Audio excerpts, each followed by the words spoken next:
Welcome to another episode of Entrepreneurs and Fuego. We are documenting the journey of amazing entrepreneurs like Mr. I want to say it in French. Please, Chris Cayer. Yeah. But since we're here in Phoenix, Arizona, Cayer. Cayer, yeah. Cayer.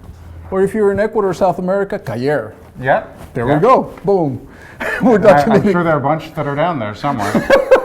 We're documenting a journey of phenomenal people, one footprint at a time. And Mr. Cayer, you solve problems. That's pretty much my job. That's it. You're a problem solver. Yeah. Tell us a little bit more about what problems you solve. Well, really I have a very specific designation. So there are only a few people who were trained in the aspect of competitive intelligence that I was trained in. And as a result of that, really what I do is if you've got a problem and there's nobody else who can solve it, and you just need it solved, then you call. And I wind up saying, oh, this is mission impossible for business. Give me an example. A while back I had actually a family member who had a share of an internet pharmacy in Canada. Mm-hmm. And they received a call from a pharmaceutical company out of Israel saying, hey, we're willing to sell you wholesale 80% off if you go to the Caribbean in 3 days and sign a deal with us. Now, from Canada, internet pharmacies, 98% of what they sell is to Americans. Right. That's pretty standard industry stuff. So I'd always said, if you ever run into something that just smells a little funny, give me a call first, because otherwise you're going to pay for it down the road. And they said, well, obviously this is a $5 million deal. It would make a boatload of money for us, but it smells just a little not right. Would you look into it? By the way, the clock is ticking. We have to be in the Caribbean in 3 days. Wow. And this was on a Friday. Of course. Friday, probably 4:30 in the afternoon. Exactly. Right? Yeah, by Sunday at 2, we need to sign. Exactly. Thanks for the heads up. And so I did some research, found out that that particular company had just bought the manufacturing of most of the pharmaceutical manufacturing in Cuba, and they were looking to sell it to a Canadian firm, which is perfectly legal. But the Canadian firm would then not be able to sell it to 98% of their customers in the US, because it would be stopped at the border as made in Cuba. I was going to say because of the Cuba connection. Okay. But they weren't bothering to tell that to the Canadian company. So I did more research and found out that they'd also bought a good chunk of the manufacturing in Poland. Now the Polish drugs are all FDA approved, they all meet import restrictions and whatnot, and they would be not as inexpensive as the Cuban, but they'd still be much cheaper than they were paying for.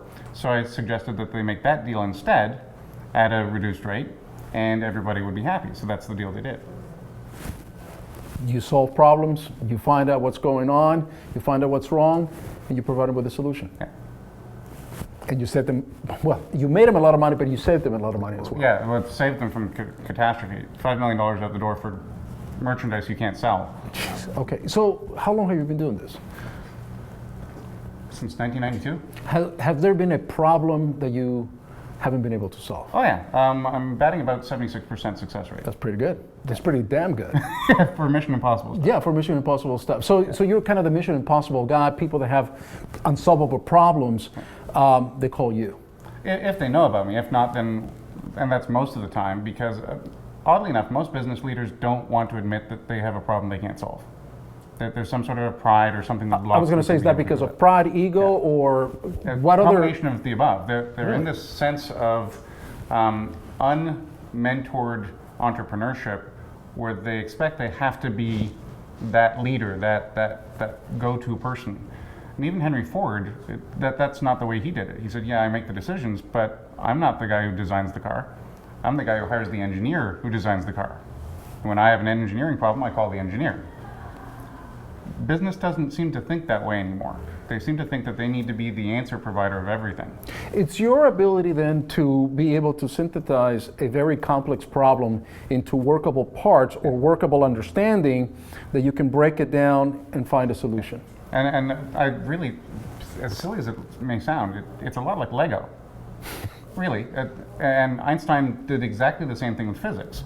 He breaks it down into small, manageable pieces, then reassembles it.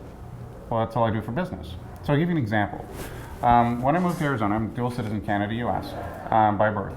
And when I moved to Arizona, I had a rough time getting work in marketing, which I thought was very odd, because at that point there was lots of money in infrastructure, and I thought, well, obviously that means there's going to be marketing budget.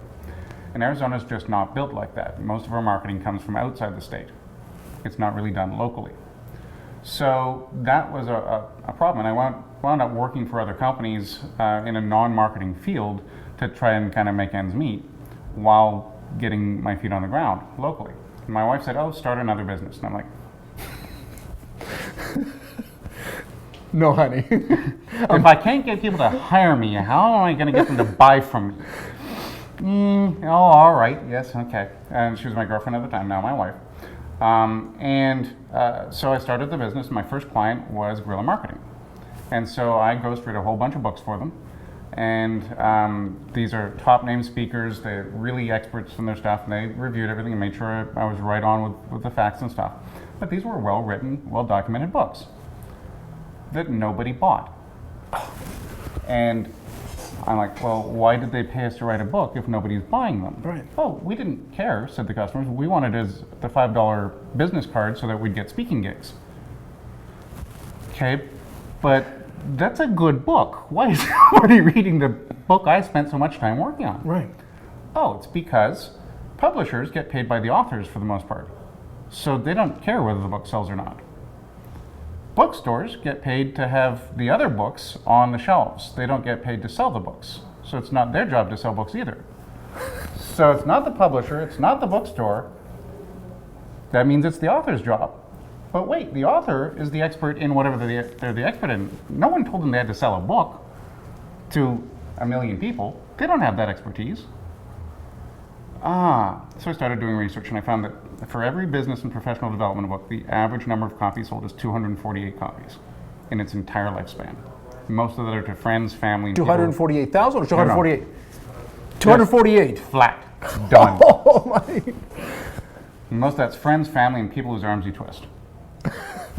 that apart from being That laughable, didn't make sense to you? No, it's laughable. Because most of those books actually have good value in them. They may be written a little odd, but they have good value in them. So why is it so hard to get that going anywhere? Well, when I found out that the two groups that everyone thinks are selling books aren't. All right, so whose job is it to sell the books? Nobody's. Well, look at any job in your business, any job. And if it's nobody's job to do it, it doesn't get done. That's why books don't sell. So I then went on to find out who buys those books. So I'm gonna give you a little quiz. Who, by job title, what job do you think buys most business or professional development books? CEOs? Yeah, that's number 2. C-level executives that travel. Okay.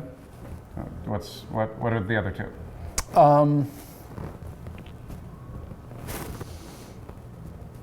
I give up. Traveling salespeople are number 3, and truck drivers are number 1. Truck drivers. Truck drivers. In 1952, Travel America started putting business and professional development books in their outlets all over the country. And very quickly it became the 3rd fastest, most selling product they had ever, only behind gas and food. And it's never really changed. It went to audiobooks instead, but that's the bulk Still of the same it. format. Because most truck drivers are independent operators. They're in a short-term career. They're not in there for 40 years. They're in there for 5. And they want to do something else when they get out of it. All 3 of those have unlimited extra time on their hands in hotels. So I went looking at the hotel model, because if that's where the traveling is, that makes sense. Right. When I was a kid, I did a lot of diplomatic travel with my parents, a lot of business travel. And hotels used to have bookstores in them, especially the major business hotels.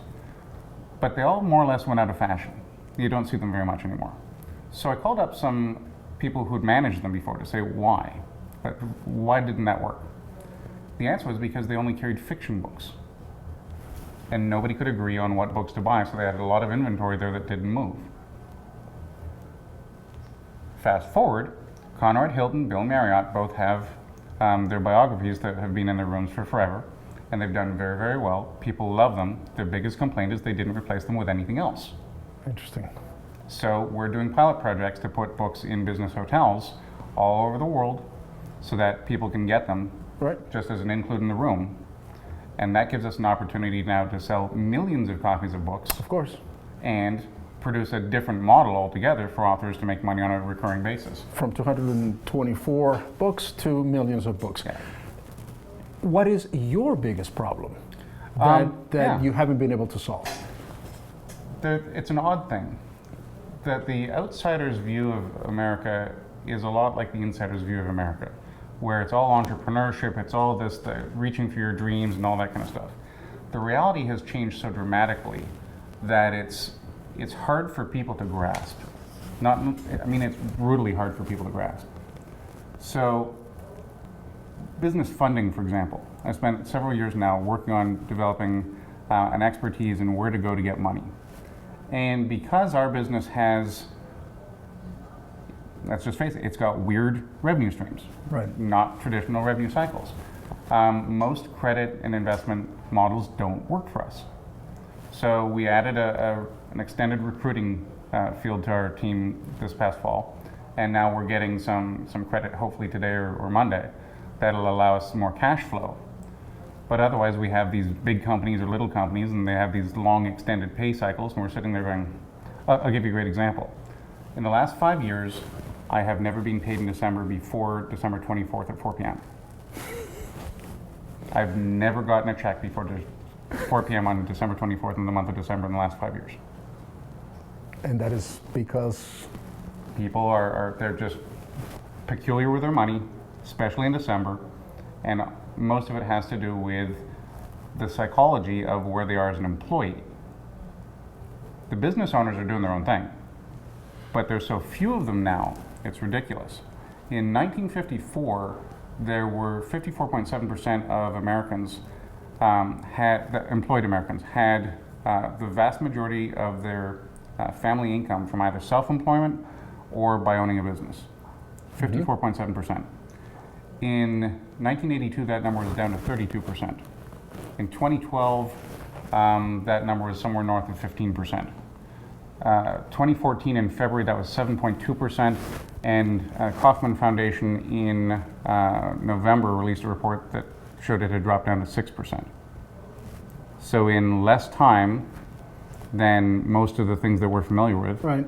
we have gone from a 54% to a 6% entrepreneurial base.